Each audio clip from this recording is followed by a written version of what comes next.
मासे खाणाऱ्या लोकांपैकी कोळंबी ही बऱ्यापैकी लोकांना आवडते. मग ती रश्श्याच्या स्वरूपात असू दे, नाहीतर आणखीन कोणता त्याचा प्रकार केलेला असू दे.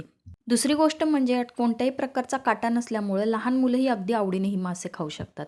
तसंच काहीसा बेत आजही माझ्याकडे होता. थोडासा बांगडा फ्राय करून घेतलेला होता आणि कोळंबीचा रस्सा केलेला होता. झणझणीत अशा कोळंबीच्या रश्श्यासाठी मी मस्त अशी अर्धा किलो कोळंबी स्वच्छ नीट करून धुवून घेतलेली होती आणि त्याच्यात 1 चमचा मीठ घातलेलं होतं आणि त्याच्यात अर्धा चमचा हळद घातलेली होती. एक अर्ध लिंबू त्यात पिळून घेतलेलं होतं आणि हे सगळं मिक्स केलेलं होतं आणि मॅरिनेट करण्यासाठी तसंच ठेवलेलं होतं.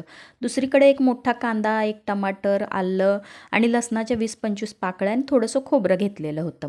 आता हे साहित्य भाजायचं होतं एक-एक करून. त्यासाठी गॅसवर मी कढई ठेवलेली होती. त्या कढईत खोबरं घातलेलं होतं.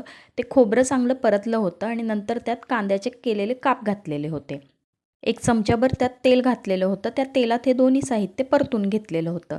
आता त्याच्यानंतर आपण कापून घेतलेलं टमाटर घातलेलं होतं. तेही त्याच्यात चाला परतून घेतलेलं होतं आणि त्याच्यानंतर आलं आणि लसूण होतं तेही घातलेलं होतं.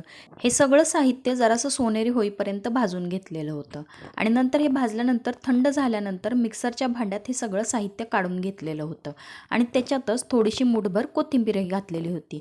हे सगळं मिक्सरवर वाटून घेतलेलं होतं.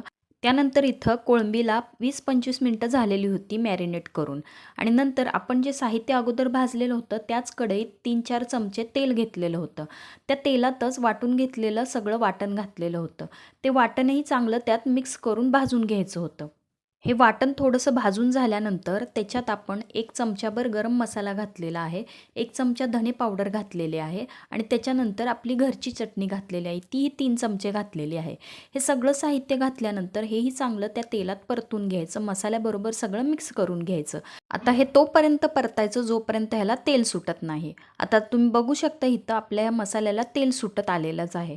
आता याला चांगलं तेल सुटलं की नंतर आपण मॅरिनेट करण्यासाठी जी कोळंबी ठेवलेली होती ती कोळंबी त्यात घालायची आणि ह्या मसाल्यात सगळी ती कोळंबी भाजून घ्यायची. दुसऱ्या गॅसवर कडकडीत असं पाणी होईपर्यंत गरम करण्यासाठी ठेवायचं, कारण ते आपल्याला रश्श्यासाठी वापरायचं असतं. तर इथं बघा कोळंबी त्या मसाल्यात चांगली भाजून झालेलीच आहे. तर आपण दुसऱ्या गॅसवर जे पाणी ठेवलेलं होतं ते पाणी ह्याच्यात घालायचं. पाणी हे जरासं कडकडीतच असावं. नंतर हे सगळं मिक्स करून घ्यायचं. त्याला चांगली उकळी येऊन द्यायची. मीठ मी अगोदरच घातलेलं होतं त्यामुळे इथं मीठ मी घातलेलं नाही आहे आणि नंतर हे शिजत येईपर्यंत ते शिजवून घ्यायचं आणि नंतर मस्त अशी बारीक केलेली कोथिंबीर त्यात कट करून घालायची. तर इथं बघू शकता आपला मस्त असा कोळंबीचा रस्सा तयार झालेला आहे. मस्त असं ताट करून घ्यायचं, त्या ताटात हा कोळंबीचा रस्सा घ्यायचा, त्याच्याबरोबर चपाती भाकरी घ्यायची आणि मस्त असा ताव मारायचा. अगदी म्हाताऱ्या माणसांनाही सहज खाता येईल अशा प्रकारची ही डिश आहे. कोळंबीचा रस्सा भाकरी किंवा चपाती आणि भाताबरोबर थोडासा कांदा आणि लिंबू घ्यायचा आणि मस्त असा ताव मारायचा. तर या मंडळी जेवायला.